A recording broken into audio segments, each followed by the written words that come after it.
Everybody, welcome back to our channel. और आज हम सीखने जा रहे हैं रिफ्लेक्शन ऑफ लाइट के बारे में। तो चलिए शुरू करते हैं। तो सबसे पहले जो लाइट रे रिफ्लेक्ट होती है, किस किस रे को क्या क्या कहते हैं और सारे पार्ट्स के बारे में हम समझ लेते हैं।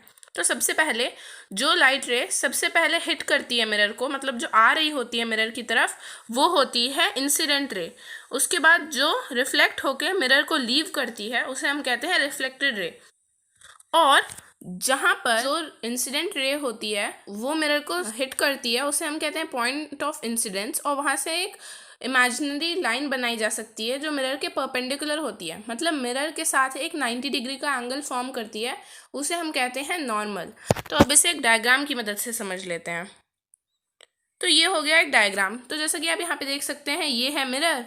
तो ये जो रे आ रही है मिरर की तरफ, ये होती है इंसिडेंट रे। उसके बाद जहाँ पे वो हिट करती है उसे कहते हैं पॉइंट ऑफ इंसिडेंस।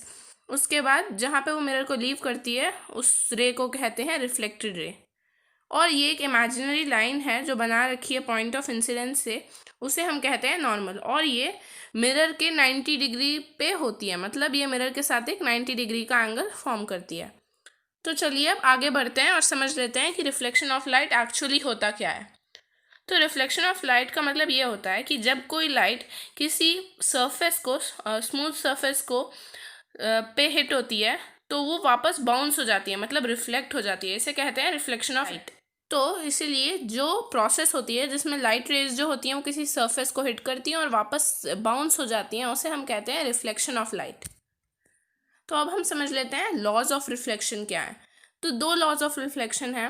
पहला कि जो इंसिडेंट रे होती है और जो रिफ्लेक्टेड रे होती है और उनके बीच में जो एक नॉर्मल होता है मिरर से 90 डिग्री के एंगल पे, ये तीनों एक ही प्लेन पे लाई करते हैं। मतलब कि समझ लो एक मिरर है जिससे रिफ्लेक्शन हो रहा है, तो ये तीनों चीज़ें, इंसिडेंट रे, रिफ्लेक्टेड रे और नॉर्मल, उसी एक मिरर पे ही होंगे। तो ये है first law of reflection. Second है the angle of incidence is equal to the angle of reflection. मतलब एंगल ऑफ इंसिडेंस मतलब जब इंसिडेंट रे हिट करती है मिरर को और वो रिफ्लेक्ट होती है तो उसे रिफ्लेक्टेड रे कहते हैं, और बीच में नॉर्मल होती है। तो नॉर्मल और इंसिडेंट रे के बीच में जो एंगल होता है उसे हम कहते हैं एंगल ऑफ इंसिडेंस, और जो रिफ्लेक्टेड रे और नॉर्मल के बीच में एंगल होता है उसे हम कहते हैं एंगल ऑफ रिफ्लेक्शन। तो यहाँ पे आप देख सकते हैं, ये है नॉर्मल और ये है इंसिडेंट रे। तो इन दोनों के बीच में जो एंगल है इसे हम कहते हैं इंसिडेंट, एंगल ऑफ इंसिडेंस। और नॉर्मल और रिफ्लेक्टेड रे के बीच में जो एंगल है उसे हम कहते हैं एंगल ऑफ रिफ्लेक्शन। और एंगल ऑफ इंसिडेंस और एंगल ऑफ रिफ्लेक्शन इक्वल होते हैं। ये होती है एक लॉ ऑफ रिफ्लेक्शन। तो अब हमने दो लॉज के बारे में समझ लिया है। अब हम नेक्स्ट चीज़ पे चलते हैं जो है स्पेक्युलर एंड डिफ्यूज रिफ्लेक्शन। इसे हम रेगुलर और इरेगुलर रिफ्लेक्शन भी कहते हैं। तो अब हम समझ लेते हैं स्पेक्युलर रिफ्लेक्शन और डिफ्यूज रिफ्लेक्शन के बारे में। तो स्पेक्युलर रिफ्लेक्शन का मीनिंग सिंपली ये होता है कि लाइट जो होती है वो किसी स्मूथ सरफेस पे से रिफ्लेक्ट होती है, मतलब कोई ऐसा सरफेस जो रफ ना हो किसी एंगल पे। और डिफ्यूज रिफ्लेक्शन का मतलब होता है कि लाइट जब रिफ्लेक्ट करती है किसी रफ सरफेस पे से, या जिस सरफेस पे कुछ इरेगुलरिटीज़ हो, मतलब वो पूरी तरीके से इवन नहीं होता, उसे हम कहते हैं डिफ्यूज रिफ्लेक्शन।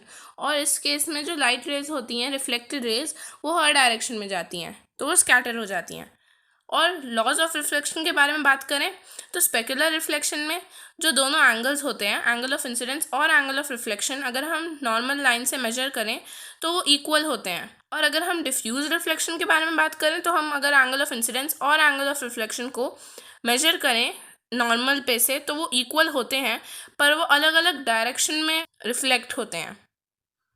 और इसीलिए लाइट जो होती है वो हर डायरेक्शन में स्कैटर हो जाती है। अब एग्जाम्पल देखें तो मिरर में स्पेक्युलर रिफ्लेक्शन होता है, इसीलिए हम अपनी इमेज को अच्छे से देख पाते हैं। अगर हम डिफ्यूज रिफ्लेक्शन का एग्जाम्पल देखें तो वो हो जाएगी एक वॉल, मतलब दीवार। तो वो लाइट को रिफ्लेक्ट तो करती है बट वो हर डायरेक्शन में रिफ्लेक्ट करती है।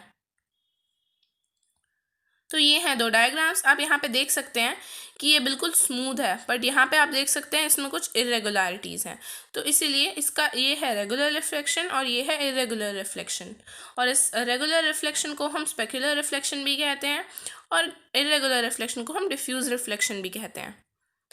तो आज की वीडियो के लिए तो इतना ही। अगर आपको ये वीडियो पसंद आई हो तो इस वीडियो को लाइक करिएगा, हमारे चैनल को सब्सक्राइब करिएगा और आपको जो भी डाउट्स हो हमसे कमेंट सेक्शन में ज़रूर पूछिएगा और हम अपना जीमेल एड्रेस भी डिस्क्रिप्शन बॉक्स में प्लेस कर देंगे, आप हमसे उसमें भी पूछ सकते हैं। तो हम मिलते हैं नेक्स्ट वीडियो में, तब तक के लिए बाय।